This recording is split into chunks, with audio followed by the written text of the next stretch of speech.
Well, we start in education, and invigilators in the Agortime-Ziope district of the Volta region, they are threatening to withdraw their services in the ongoing basic education certificate examination.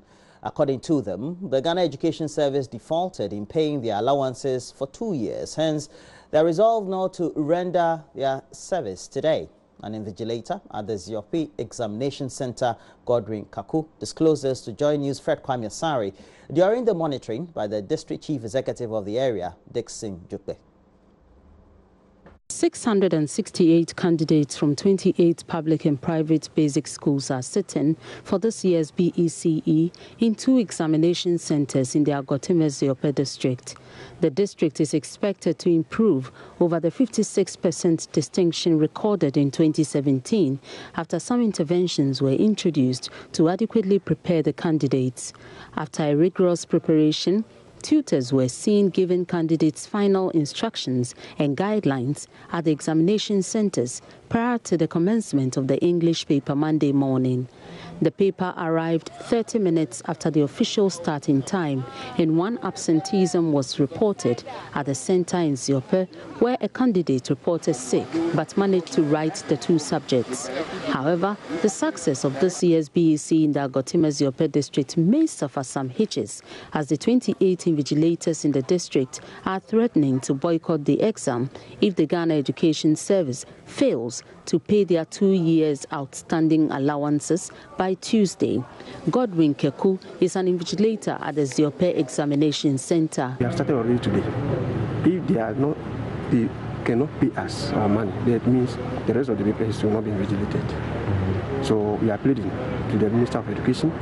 We knew this incident was there before he came, but he should try and make sure that our money are paid to our 2016 2017 and paid to us to enable us to continue the exam in the Agortime-Ziope district. District Chief Executive Dixon Jupe, however, revealed the Assembly has agreed to cater for this year's allowances of officials engaged to supervise the examination. We've taken up the bill so that they should prepare them for the exam. And they've done that. We've agreed to pay the supervisors for supervising them. And we took that up already in a preparatory stage. And they have all responded well. So that is what the Assembly has done. And we hope it will pay. Volta Regional Minister Dr. Archibald Lecha also told some centers in Ho and advised candidates to give of their best to benefit from the free senior high school program. 36,079 candidates are taking part in this year's BECE at 129 centers across the Volta region. Fred Kwame report for JoyNews. The faculties of social sciences of the University of Cape Coast and the University of Bradford in the UK have lauded government's initiative of building the capacity of graduates in the country through the Nation Builders Core Program. According to the 2 schools, the strategy by government feeds into the public sector reforms that impact positively on human resource development for economic growth. At a dissemination conference at the University of Cape Coast to discuss the findings on public sector reforms, lead researcher Professor Agortime-Ziope called for a further deepening of the e-governance system among various assemblies. Richard Kwejonyako has more. In 2017, the World Economic Forum published what is called the Human Capital Index. The research by the University of Cape Coast and the University of Bradford seemed to corroborate these findings. The 4-dimensional strategies focus on capacity, deployment, development, and high scaling.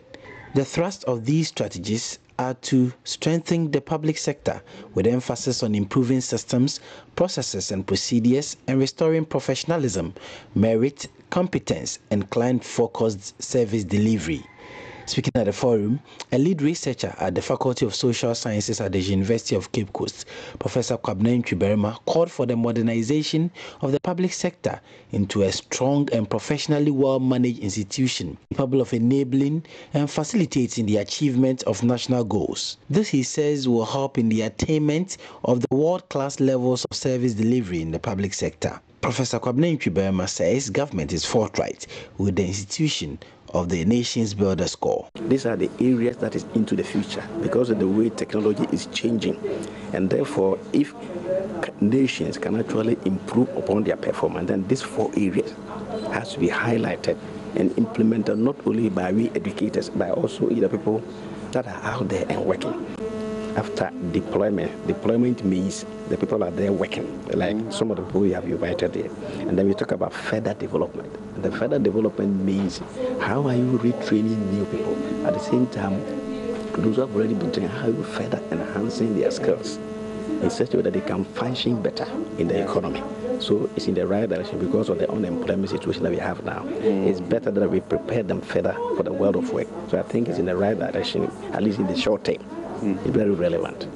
A lead researcher with the University of Bradford, Professor Farhad Analui, called for the deepening of the e-governance system in the country to deepen the decentralization process. Well, but one of the important aspects, I'm sure that you agree, is IT, the technology, the EHRM, is going to integrate the different regions together. Unless we have achieved that integration, everyone is doing something separately, which has been the case during the 80s.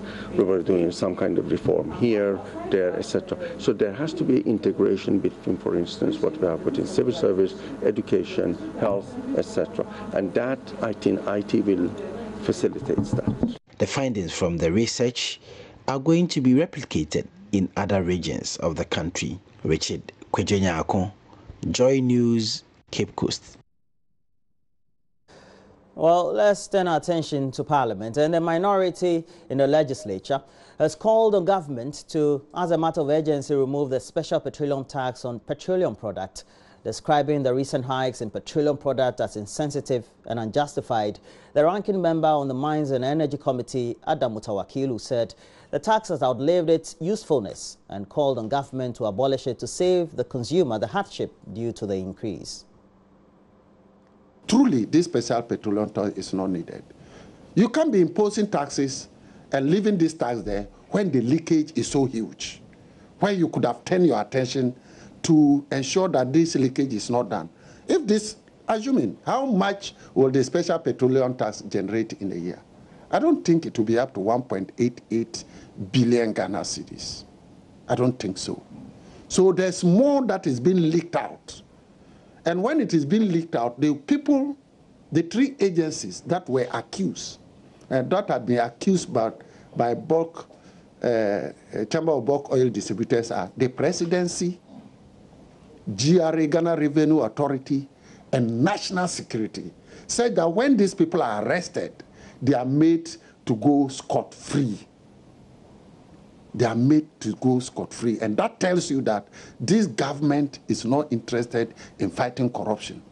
And since this government came, you realize that several corruption the presidency is mentioned.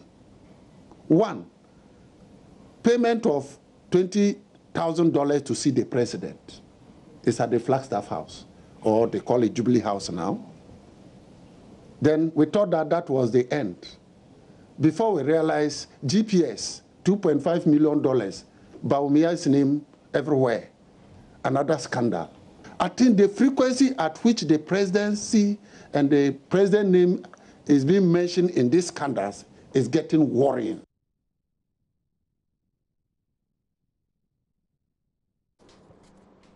Newmont Ghana Gold Limited and its engineering agent DRA Ghana Limited have been fined more than $2.5 million following an accident that killed 6 workers on site in April this year. And that's not all.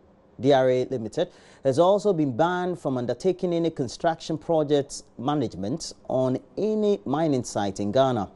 These were part of recommendations by a committee tasked by the Lands and Natural Resources Ministry to investigate circumstances that led to the disaster. Here are the recommendations made by the report.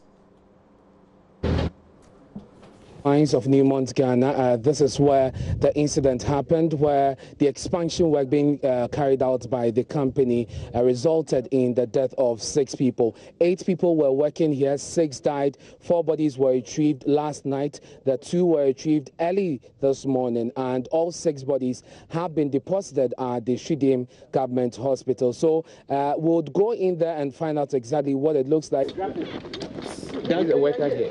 Just one. So we stopped now. So we're doing nothing. This is that's the reinforced concrete was steel structure, which appeared to keep. But serious. This is serious. So this was where the bodies were trapped. That's right. We are going to. No, that's what I don't know. Yeah. What's the thickness of the slab? Approximately 1 meter. 1 meter thickness. Yeah. The total volume of the concrete that was being poured was 80 cubic. No.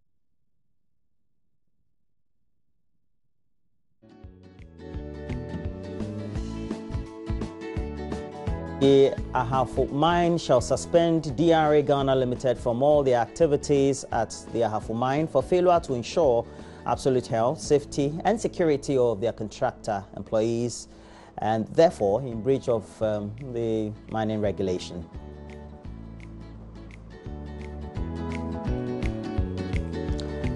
It also recommended that DRA Ghana Limited shall be dismissed from undertaking any construction project management on any mining site in Ghana for their blunt disregard for safety.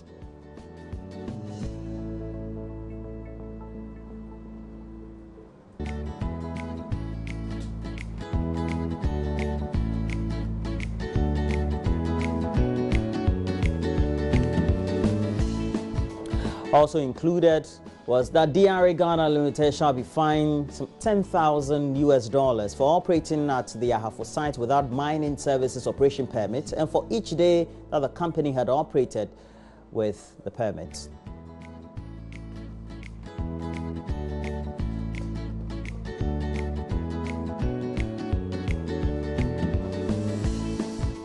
For their contribution to the accident and save the implementation of the items 1 and 2 of the recommendations above by the government of Ghana, that is a suspension and or revocation of the operation license, DRA Ghana Limited is also to pay an additional fine of some $2 million. Newmont Ghana Gold Limited is also to pay an additional $500,000 as fine. Consa Ghana Limited is also to pay an additional fine of some $200,000.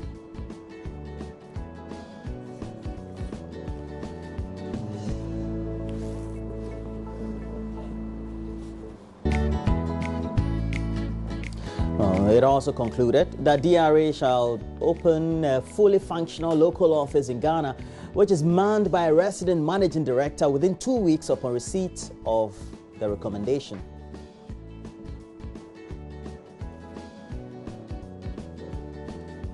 And all operators on all mines in Ghana are also reminded that they are to comply with all regulations, laws and terms of their licenses without fail. And failure to do so would mean will come with some sanctions, which could include withdrawal of their licenses as well as other punitive penalties.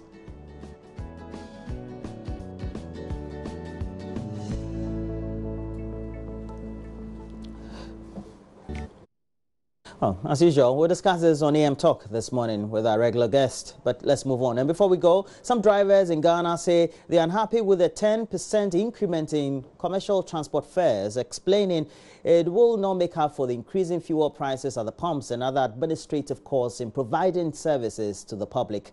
The 10% fare increment comes after fuel prices went up by 3% last week. The GPRTU is also cautioning drivers against going beyond the approved rate. But a visit to the Odona station just close by revealed drivers are dissatisfied with the new fares. MFI Dradosi has more in the following report. Dakuma 2 cedi 20 pesos. Official town, 2 cedi 30 pesos. Tabora 2 cedi 70 pesos. Station manager Henry Kwanzaa interacting with the drivers about how much the 10% approved fares will translate into. Despite understanding that they are supposed to charge just 10%, the drivers say they are unhappy. They claim the agreed increment cannot make up for the increase in fuel prices at the pumps and other administrative costs in providing services. The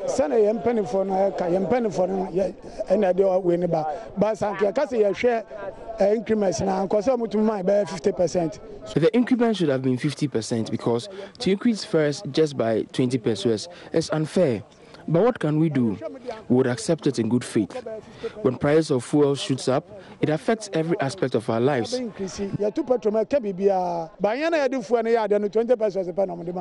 petrol the way is even spare part we have no choice than to obey orders from above. I would have preferred a 30% increment. Everything, including fuel and spare parts, have shot up, so 10% will really not be enough.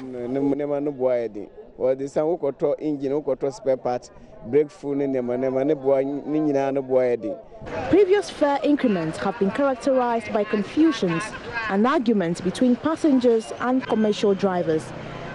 But today, the situation seemed to be more cordial. Other coming Nkrumah Circle Station passengers who spoke to JoyNews says they were unperturbed about the increase. Yeah, but I just knew that there would be an increment, but I didn't know when. But are you okay with the price, Omogen? Actually, you are in need, so you have to go by that. You know where you are going to, and you know what you are going to get there, so you can't even fight with them. Even if you fight with them, it's what they are taking. So we just have to compare with them and give it to them. But have you calculated the 10% on the price that you are giving? Actually, no, I've not calculated. We used to pay 2 cedis 30 pesos for the trip, but now it's 2 cedis 50 pesos. I hear there's been an increase of about 20 pesos. No one complained on our first trip.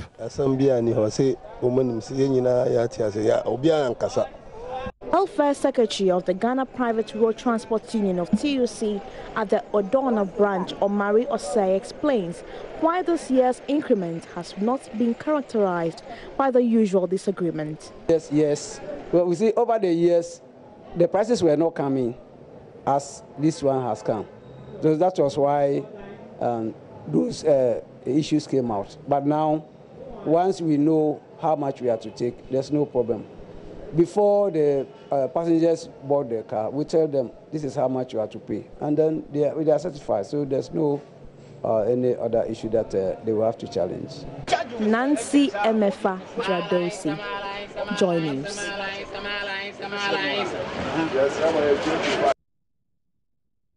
And that's it for the latest news update. We have more news as we review the newspapers. Mamavi is already you have the daily guide. I do. I was looking through some of the stories. Yeah, we'll share a lot more with you right after this. Is there something on the EC boss?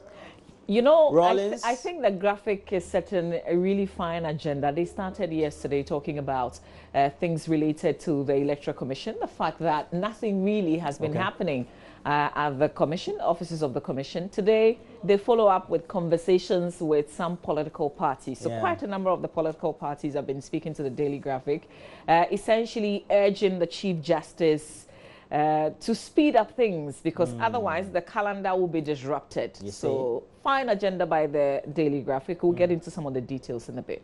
Well, we'll see how that goes. We're taking a break.